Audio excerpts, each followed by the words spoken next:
Bismillahirrahmanirrahim. Assalamualaikum warahmatullahi wabarakatuh.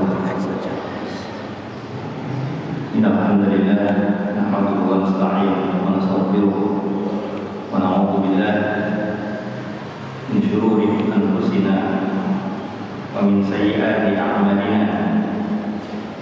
Man yahdihillahu fala mudilla lahu wa man yudlil fala hadiya lahu. وأشهد أن لا إله إلا الله وحده لا شريك له وأشهد أن محمدا عبده ورسوله صلى الله عليه وعلى آله وأصحابه ومن تبعهم بإحسان إلى يوم الدين وسلم تسليما كثيرا.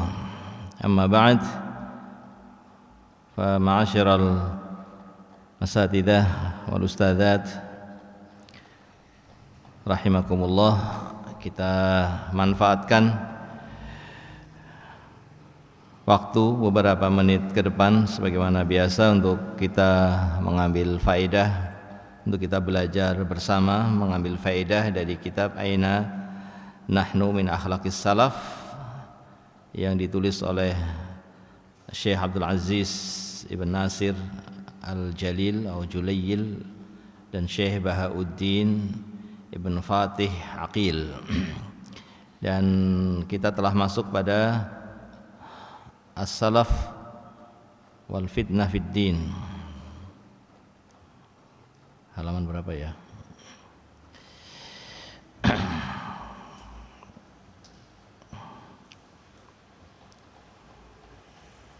Nafan.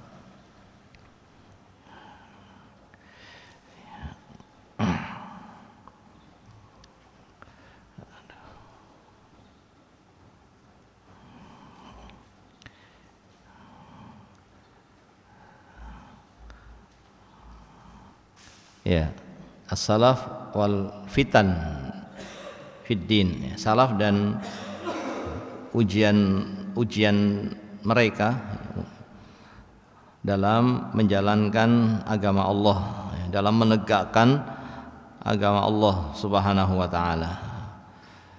Kita sampai pada riwayat yang kedua, kisah yang kedua atau biografi yang kedua yang disebutkan oleh penulis dinukilkan dari Syiar A'lam An-Nubala wa an Syu'bah wa Hisham wa an Qatadah an Yunus ibn Jubair qala sayya'na junduban. Kita mengikuti Jundub, mengiringi Jundub. Faqultu lahu, maka aku katakan kepadanya, Jundub di sini Ibn Junadah ya, Al-Bajali. Betul ya, salah seorang sahabat Nabi sallallahu alaihi wasallam, termasuk yang pertama masuk Islam dari kalangan para sahabat. Maka aku katakan kepada beliau, ausina, berikanlah wasiat kepada kami. Qala, maka beliau berwasiat, usikum bitaqwallah. Aku wasiatkan kalian untuk bertakwa kepada Allah Subhanahu wa taala. Ini wasiatnya para salaf ya. Dan sebelumnya ini juga wasiat Allah Subhanahu wa taala kepada para rasulnya dan kepada hamba-hambanya, dan ini juga wasiat Nabi kepada para sahabatnya, usikum bitaqwallah wa usikum bil Quran. Kemudian wasiat berikutnya, aku wasiatkan kalian dengan Al-Quran ya, yang mengisyaratkan kepada kita, menunjukkan kepada kita perhatian yang besar kepada Al-Quran.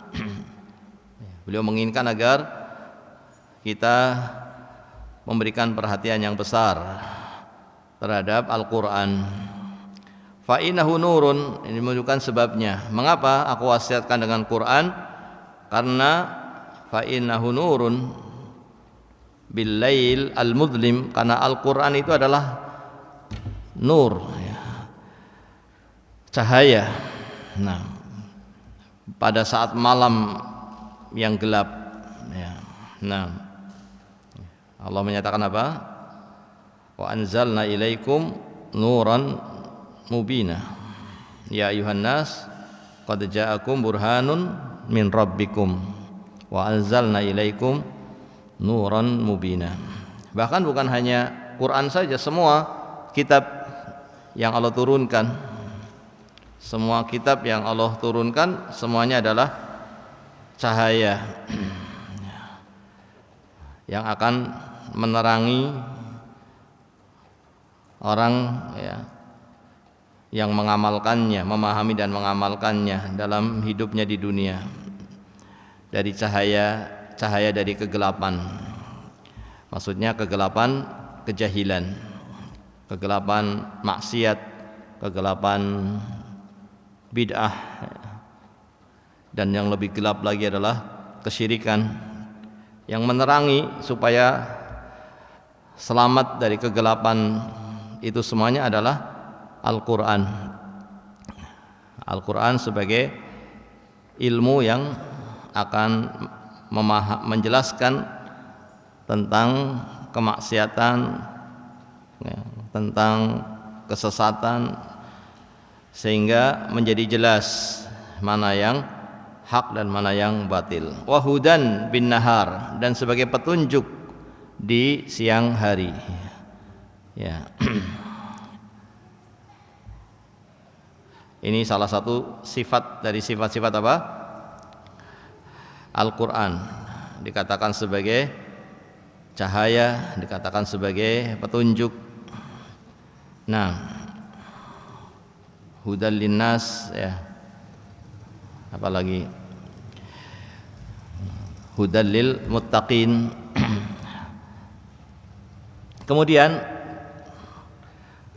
fa'malu bihi, beramallah kalian dengan Al-Quran, ya, ini yang paling penting dari maksud diturunkannya Al-Quran adalah untuk diamalkan.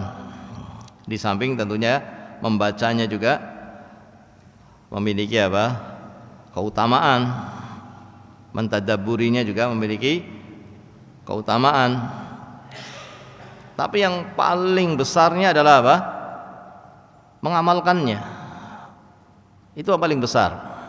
Ya, semuanya penting, tidak kita anggap remeh belajar membacanya, tidak kita anggap remeh menghafal ayat-ayatnya. Tetapi kalau urut di mana dibandingkan, ya, maka mengamalkan itu yang paling besar. Ya. Ini ada orang yang hafal Quran, ya, tapi dia misalnya apa? Akhlaknya tidak baik atau tidak birrul walidain. Hafal Quran tapi enggak birrul walidain. Birrul walidain tapi enggak hafal Quran. Milih yang mana? Milih yang mana kira-kira? Pilihannya dua ini misalnya. Karena ada orang yang masya Allah sebutkan dalil birrul walidain dengan cepat dia apa? Mengucapkannya, tapi dalam pengamalannya enggak ada. Kemudian ada orang yang sebutkan dalil birrul walidain, dia enggak hafal, membacanya saja enggak bisa ayatnya, tapi dia menjalankannya. Ya. Maka tentunya mengamalkan itu yang paling besar. Sehingga di sini katakan fa'malu bihi ala ma kana min juhdin wa faqatin. Amalkan Al-Quran. Gimana memahaminya? Yang saya pahami ini, baik dalam keadaan engkau itu sedang segar, sedang kuat, maupun sedang fakir. Baik kamu sedang kecukupan maupun sedang dalam keadaan apa? Kefakiran. Dalam segala keadaan, ya, amalkan Al-Quran. Fa in arada bala'un, Dan ketika engkau mengamalkan Al-Quran, ya, mengamalkan agama Allah, mengamalkan wahyu yang diturunkan oleh Allah Subhanahu wa taala, faqaddim ma laka duna dinika. Kalau ada musibah, ini ada fitnah, ini terkait dengan fitnahnya di sini ya. Kalau menjalankan agama, menjalankan Quran, engkau mendapati ujian, maka faqaddim malaka duna dinak. Korbankan hartamu, tapi jangan kamu korbankan agamamu. Kalau yang jadi korban itu apa?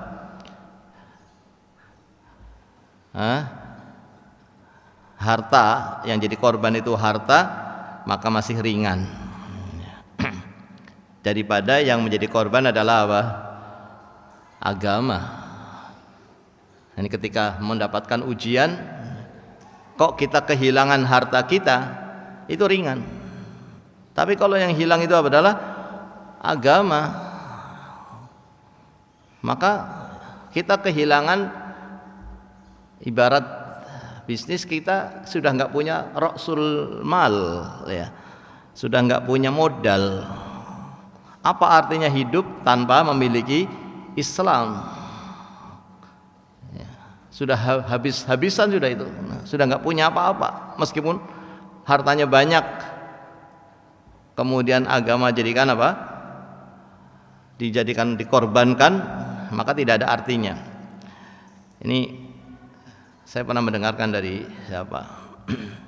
Seingat saya Syekh Abdul Razak Al-Abbad, mungkin bisa dicari. Beliau mengingatkan kepada para bisnismen, ya, para pedagang, para pengusaha, ya, ingat bahwa agama itu juga modal, sebagaimana harta juga bisa jadi modal.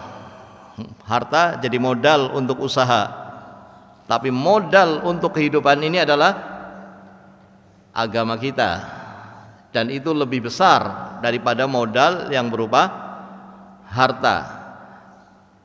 Jangan sampai kemudian kita tidak punya modal yang namanya agama. Kalau kita tidak punya modal yang namanya harta, ya, atau kita kehilangan modal yang namanya harta, itu masih ringan. Tapi bisnisnya jalan, usahanya jalan, modal yang namanya agamanya nggak ada, padahal itu juga modal, maka apa? Nggak ada artinya. Bisnisnya itu nggak ada artinya sama sekali, ya. Maka menjaga agama ini dijadikan sebagai yang pertama dari ad-daruriyat al-khamsah, ya kan? Ad-daruriyat al-khamsah yang harus dijaga. Itu urutan yang pertama apa? Urutan yang pertama agama, baru kemudian apa? Jiwa. Setelah jiwa baru kemudian akal, ya. Betul nggak? Agama, kemudian jiwa, kemudian akal, barulah harta. Harta terakhir malah. Bagaimana yang dikorbankan yang paling pertama? Padahal itu yang paling, harta yang paling terakhir malah tidak dikorbankan. Kalau harus salah satu jadi korban, jadikanlah yang dikorbankan hartanya, jangan agamanya. Karena daruriyatul al-khamsah ini disusun tertibnya itu sesuai dengan skala prioritas, ya. Agama yang paling di atas, ya. Kemudian setelah itu jiwa, kemudian setelah itu akal, kemudian nasab, ya. Satu nasab tadi belum disebutkan, baru kemudian harta. Atau ya, yang jelas yang pertama adalah agama, dan yang terakhir itu harta, ya. Lalu jangan dibalik, kemudian yang didahulukan adalah apanya? Adalah malah hartanya. Maka dikatakan di sini fa in arada bala'un faqaddim malaka duna dinak. Fa in tajawaza al bala, kalau sudah tidak ada lagi yang harus dikorbankan, ya, maka apa? Faqaddim malaka wa nafsaka duna dinik. Jadi meskipun sudah tidak ada yang harus dikorbankan, tidak ada lagi ujian, ya, dalam keadaan tenang, tetap saja agama adalah yang paling pertama. Setelah agama baru apa? Jiwa. Setelah jiwa baru harta yang paling terakhir. Itu. Fa innal makhrub man kharaba dinuhu. Sesungguhnya kerusakan itu adalah ketika rusak agamanya. Ya. Ini dikatakan ini kota yang rusak. Nah, desa yang rusak itu kalau rusaknya dalam sisi apa? Dari sisi agamanya. Kalau ekonominya yang rusak itu ya belum dikatakan rusak. Kalau agamanya baik, ya, apa artinya ekonominya baik, agamanya rusak? Apa artinya bangunannya mewah, ya, pakai AC, ya, tapi yang tinggal di situ para penjahat, ya, napi-napi itu. Paham maksud saya? Mau enggak jadi apa? Jadi napi supaya tinggal di tempat yang bagus misalnya, atau pengen tinggal di tempat yang ber-AC tapi sakit, yaitu masuk rumah sakit. Berarti yang sakit badannya, karena ingin berada di tempat yang ber-AC. Ini kan tidak berpikir namanya. Ya, ini untuk apa kita berada di tempat yang bagus, ya, tapi kita adalah orang yang rusak agamanya, atau kita orang yang sakit badannya misalnya. Karena agama adalah yang pertama, kemudian setelah itu apa? Jiwa adalah yang harus dijaga yang berikutnya. Sehingga tidak, dalam agama kita tidak boleh bermudah-mudahan terkait dengan masalah membunuh, ya. Terkait dengan masalah membunuh, ini masalah yang besar dalam agama kita. Wal maslub man salaba dinuhu asuliba dinuhu, mungkin wal maslub man suliba dinuhu. Dan orang yang disalib itu, yang disalib apanya? Agamanya. Ya, kalau dia di atas iman, badannya disalib, ya enggak apa-apa kalau memang harus seperti itu. Daripada apa? Badannya sehat tapi agamanya yang disalib. Artinya dia memilih untuk tidak disalib karena tidak kuat dengan fitnah, tapi dia mengorbankan agamanya supaya tidak disalib, kemudian dia mengorbankan agamanya. Nah, mengorbankan agamanya itu artinya dia keluar dari Islam misalnya, ya, atau dia dengan tanpa dipaksa, ya, melakukan hal-hal yang membatalkan keimanannya.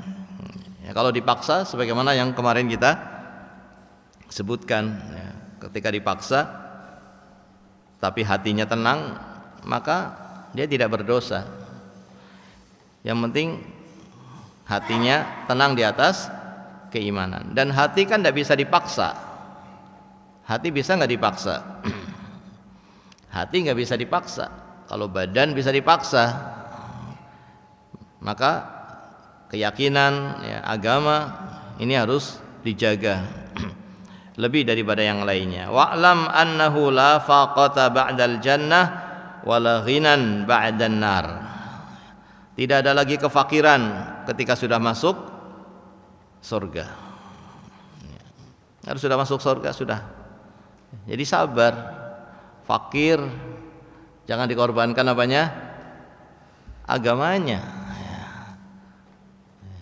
Jadi saya baru saja baca ini, baru saja saya ada pelajaran tentang fakirnya para sahabat ketika jihad itu. Tadi baca hadis Sa'ad bin Abi Waqqas, ketika jihad itu tidak ada makanan kecuali daun. Sampai BAB-nya itu keluarnya itu sama dengan keluarnya kambing, BAB-nya kambing. Karena makannya apa? Kambing makannya daun.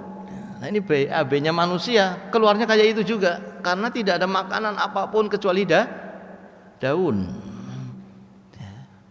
Maka itulah kesabaran para sahabat.